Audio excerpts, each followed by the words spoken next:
Okay, geometry students, one of the things that we discussed today was a project that we have coming up. So we're going to take a little time here and have a look at what all is going to be involved. This is a vocabulary posters project, and it is going to be due. It would be a little more than a week and a half from today, Friday, September the 20th.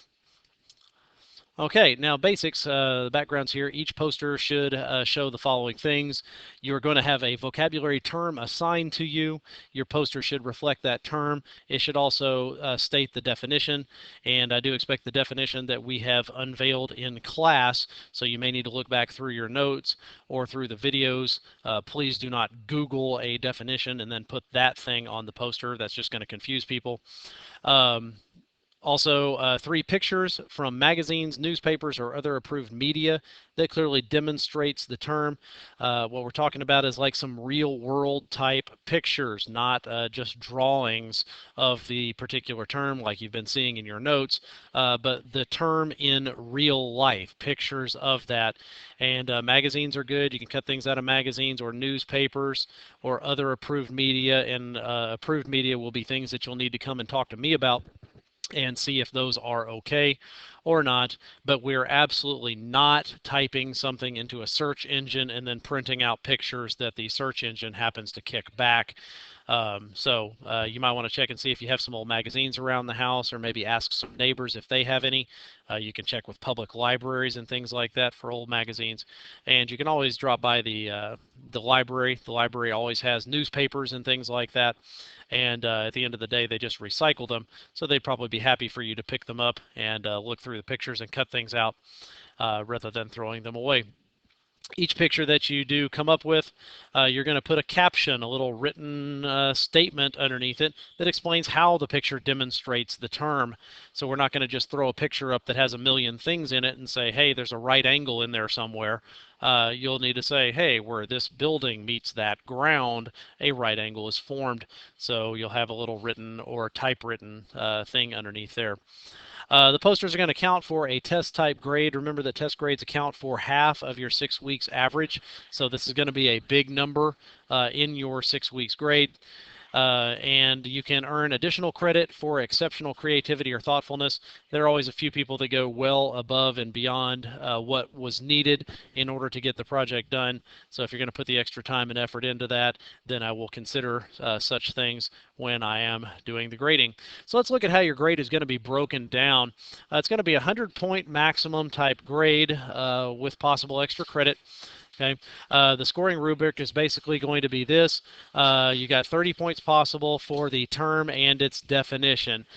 So a perfect term and definition, you'd have 30 points for a clear demonstration of the term and easily legible definition to accompany it. So keep in mind, these are going to be posters that are going to end up in the classroom.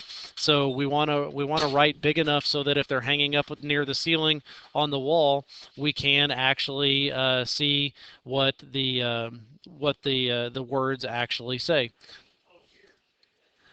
Okay, it would be downgraded to about 20 points if your term was there, but it's not easily seen, like we have to search through the poster in order to find it, or maybe your definition is not entirely correct. So again, if you go to Google to get your definition rather than following the one that was given in class, then that is probably going to get you a downgrade of about 10 points.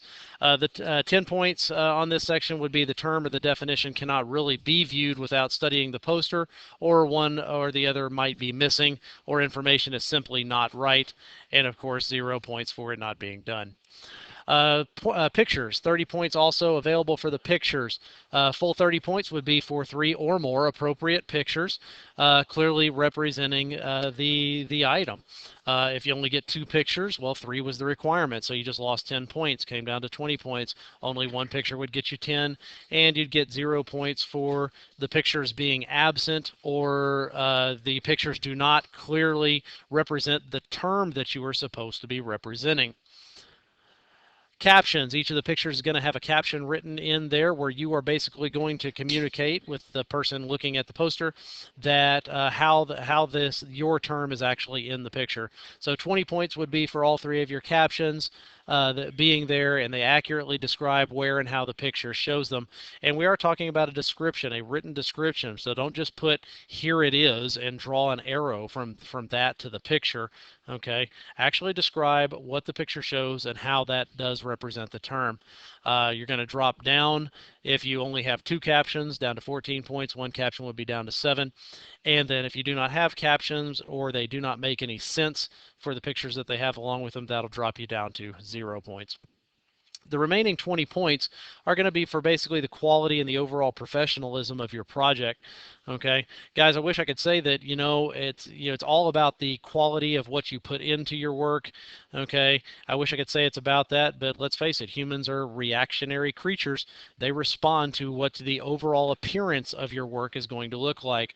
Okay, consider the fact if you had a job and you had to do a paper or report for your boss, you could do an outstanding job on the paper. What happens if you spill coffee on it on the way to work?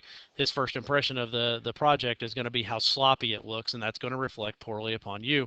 So you need to consider things like that when you put yourself into a project. It reflects on you. It represents you.